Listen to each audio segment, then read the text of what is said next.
Hey, happy day 836 of What You Up To Now. Sharon Horne-Ellstrom here at your service, talking about off your rocker. I actually really love the expression off your rocker because it reminds me of a couple of cool things. One, I've always been a rocker. I always have rocked ever since I was a baby. My parents tell the story of when I was like 5 months old. As soon as I could sit up, I was always awake at like 4 or 5 o'clock in the morning. And my parents and my sister didn't necessarily want to be up at 5 o'clock in the morning.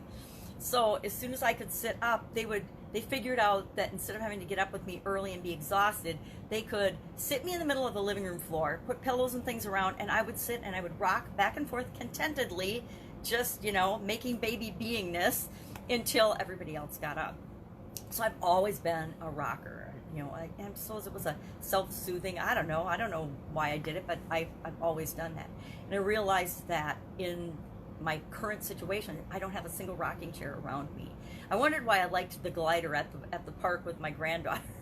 We're not sitting on it now because of COVID, but because I don't have a rocker here, that's one of the reasons we were attracted to going to that place in the park where there's this rocker glider that we could swing on and oversee the entire city, which is beautiful, and the river. Off your rocker, of course, means crazy, silly, foolish, and is always, right, judged by other people. Do crazy people think they're crazy? No, right? They don't think they're crazy. And I think it's a really fun and interesting expression because it reminds us of a couple really important lessons in life. One, other people judge us based on their own beliefs and their own experiences and their own values and their own thoughts about themselves, not about us. So when people are giving us feedback, when we have haters, when we have fans even, when we have people that don't believe in us and doubt us and maybe even sometimes try to undermine us or stop us from doing things, a lot of times they do it out of love because they don't want us to get hurt, they don't want us to make a mistake. But we have to remember that they are arguing for what they fear they can't do, because nobody knows what we're capable of and what we can do. Nobody knows what you can do. Nobody knows what I can do except us. And sometimes we don't even realize it until we go out, take action, and try and move toward it. So I love this expression. I think every person that's ever done anything great or out of the norm or changed the world in any way, shape, or form has at some point been told that they're off their rocker. They're crazy, they're nuts, they're stupid, they're foolish, it's never gonna work, you can't do that.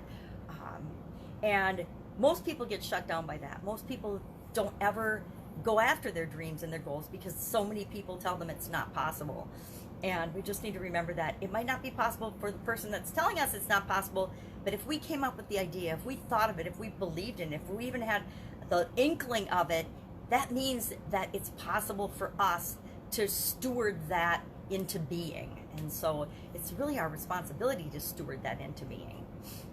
So I say, when you get that inkling, when you get an idea, take action toward it, move toward it, and find out if it's viable for you or not, or how you can make it viable. I say you take action, you adjust, you figure it out. You take action, you adjust, you figure it out until you get to that thing, until you do make it a possibility, a feasibility, and you prove to the world that anything is possible, because it absolutely positively is. Me just sitting here and being here is a miracle, because I had a sudden cardiac arrest like 9 years ago now and actually died. And so the fact that I am sitting here totally proves to me that absolutely anything is possible, because if you ask the doctors and the experts and everybody on the planet that was involved in the situation, they would say, yep, there's no reason that Sharon should be sitting here and waking up when, almost everybody that has this experience doesn't make it through.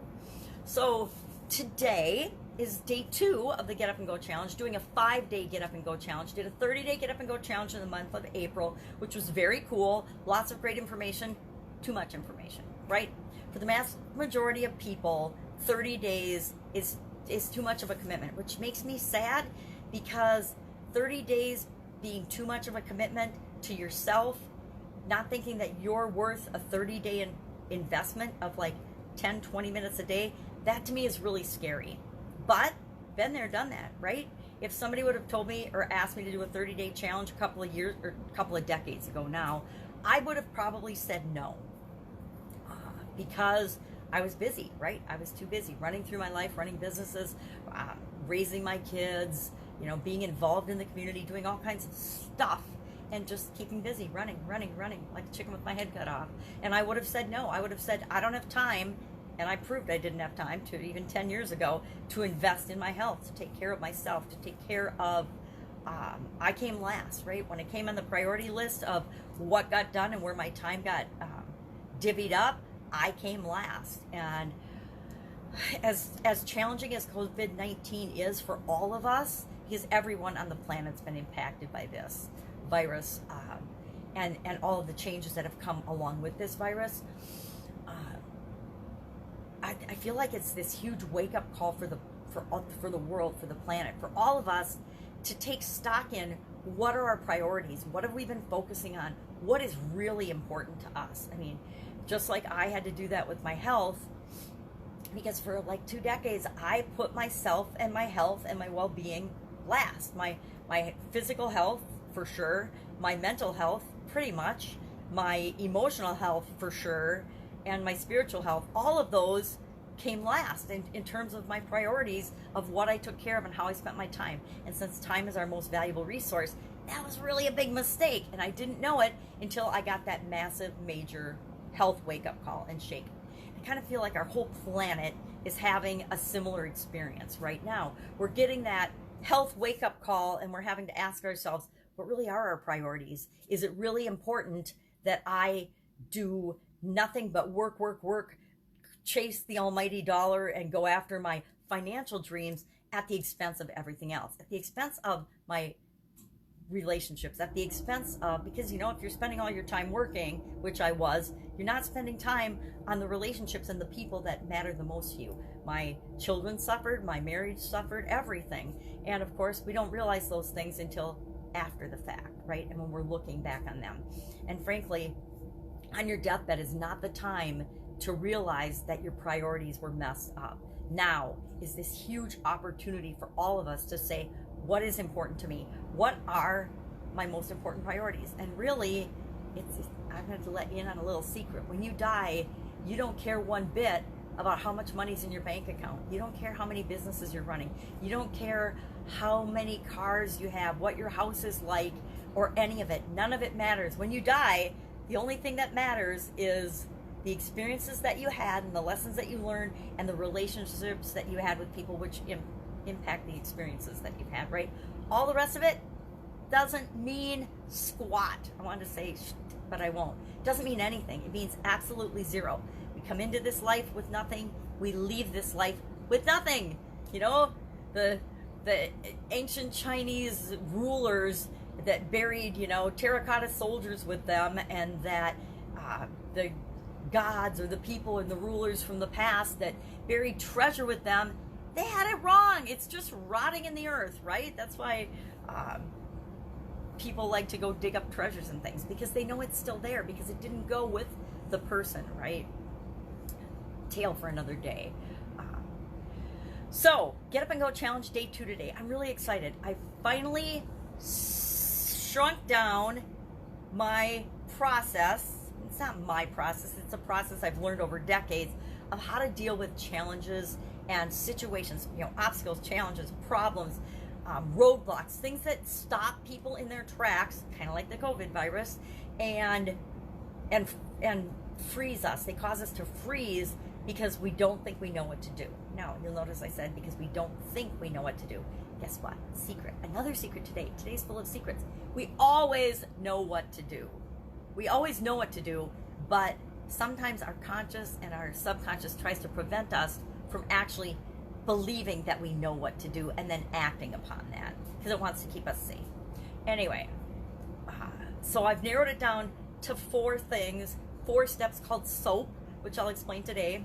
I won't explain all of it. I'm going to do it over the next 4 days. SOAP is the process, and I've narrowed it down to the foundational things so that anybody can remember it going forward. Soap. We all use soap, right? We especially use a lot of soap now. So I think that it's really, it was interesting how I used my process of coming up with soap, because I took each of the 4 steps that are critical, and we do them anyway, but a lot of times we do them without thinking. And if we don't do one of them, then we don't get the result that we really want in our life.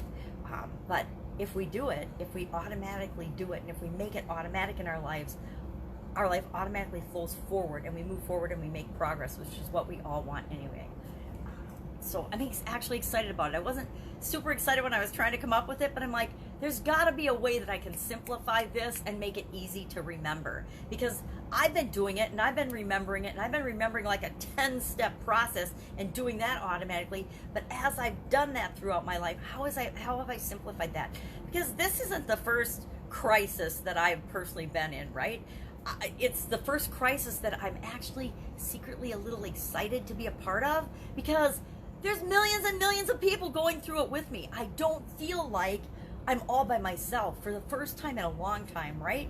Because whenever we're facing challenges, the biggest part of the challenge that makes it hard for many of us is we feel like we're all alone. We feel like we're the only one going through it.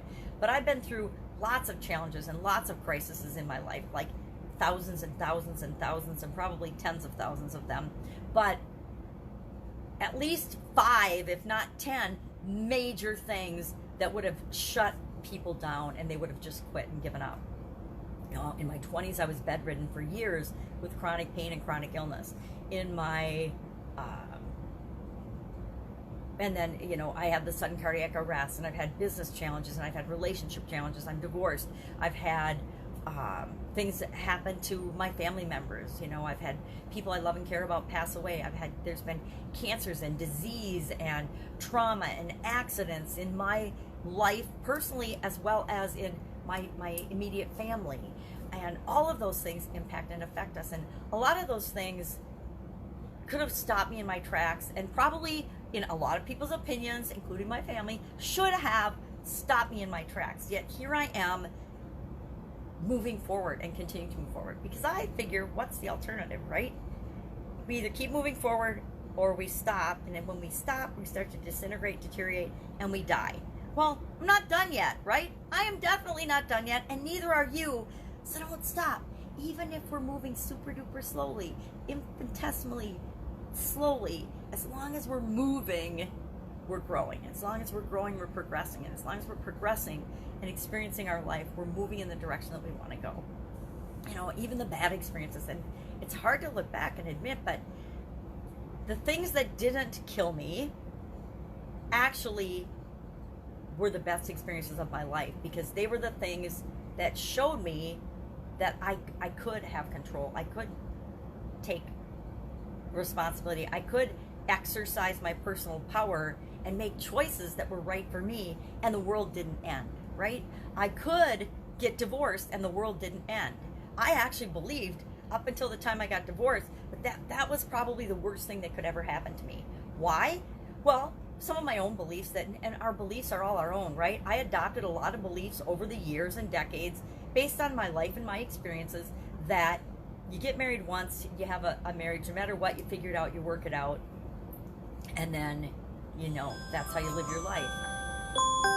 And I realized that there are things that you don't have to put up with. You don't have to forgive people for, and you can move on, and it's not the end of the world. I've had businesses fail, and I realized that a business failure or a financial challenge was not the end of my life. I actually realized that having a sudden cardiac arrest and dropping dead for a while actually couldn't kill me. It could kill me, but it didn't kill me. I realized that, being in car accidents can hurt you and cause you massive amounts of pain, but you can still choose to live your life and move forward in that. Having chronic illnesses, having illnesses and disease can come into your life, but you don't have to let it stop you, no matter what the doctors and the experts say. So all of that culminated in, my current situation. Like, all of our experiences culminate in our current situation and the way we respond to whatever's happening outside of us and around us. Because we can't control what happens outside of us and around us, right? None of us can control the coronavirus and the impact that different things are having on our life. Things can impact our life, but they can't steal our life from us or control us unless we let them, right? I think Eleanor Roosevelt, and I'm sure other people, wise people, have said, nobody can make you feel a certain way, and I don't remember exactly what it said, of what she said, but nobody can make you feel a certain way without your permission. Nobody can make you feel bad about yourself unless you let them. Nobody can make you feel like a victim unless you let them and choose to be a victim and choose to feel like you have no control. But we always, each and every one of us, you as well as me, have control over what we're going to focus on, what we're going to think about, what we're going to choose to believe, how we're going to decide what that means for us. You know what? I've been bullied. I've been treated rotten. I've been abused and pummeled, and I could be a victim, or I can say, this is going to make me stronger, and I wish it wouldn't have happened. I never want anything bad to happen to me or anybody else, right? But it does, but I'm not going to let it stop me from going where I want to go. I'm going to use it to fuel me, to light a fire in my belly. I hate the word belly. To light a fire inside of me that moves me forward and propels me forward. I use it like a rocket fuel, right? Instead of letting it stop me. So, I love it when people tell me I'm off my rocker, or I'm crazy, or I can't do something. I actually like it when people tell me I can't do something, because that's all I need to hear to be like, okay, then I won't say a word. I'll just like shake my head and smile, and then I'll go out and do it, and I'll prove them absolutely positively wrong. I am facing a new challenge, and I talk about it rarely, but sometimes. I am legally blind. I really can't see squat, right, for the most part. Yet, I'm still finding ways to figure out how to show up on video, how to move forward, how to do the things that I want to do. And you know what? Am I starting to have to get help with certain things that most people just take for granted? Yeah. But guess what? I'm not going to let it stop me. I'm just not, right? I'm still going to go after what I want, and I encourage you to do the same. So today, Get Up and Go Challenge Day 2, fun challenge, 365-day fun challenge. Do one fun thing every day was day 126 today. I have to look. I long since, once I started doing longer challenges and things and doing daily content, I had to have a notebook where I write down what each day's thing is. If I was just doing one video a day, I'm sure I could keep track, but I'm not. I'm doing the fun challenge every day. I'm doing a live Facebook Live video every day.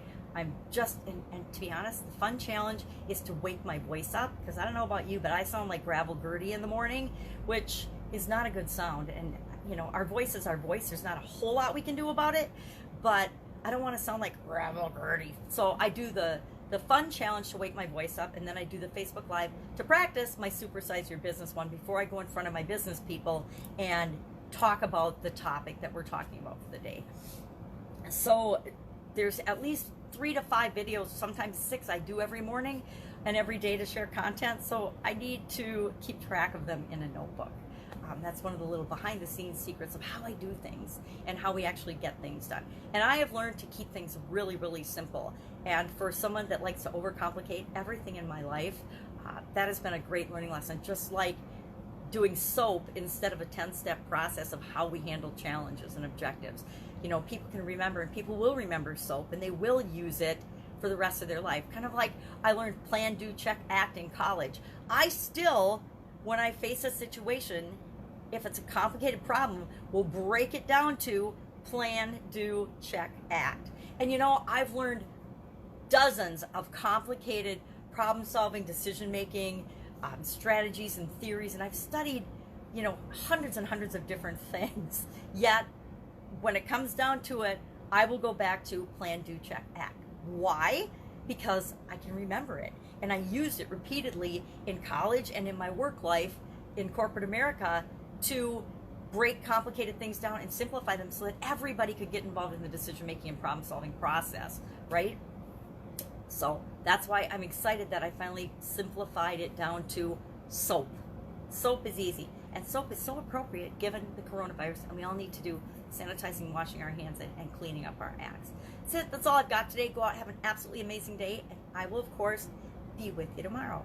Get Up and Go Challenge, 11 a.m. today live. I actually did a watch party last night at 8. I think I might try to do that this week, but I'm not going to commit 100% to it in case something happens and I fall asleep on the couch because I'm tired from hanging out with my 4-year-old granddaughter all day or whatever. But going forward, that's what I'll do in my challenges. There'll be a daytime one live, and then we'll do a watch party in the evening, and yeah, that's it. Have a great day. If I can help you in any way, just ask in the comments below. That's what I'm here for. I love helping people. As I get busier and busier and busier, I will continue to do that to the best of my ability. But like I tell everybody, ask. If you want help, ask. I might not be able to be the one to help you, but I can hook you up with somebody that can. Take care, and I will, of course, be with you tomorrow. Bye.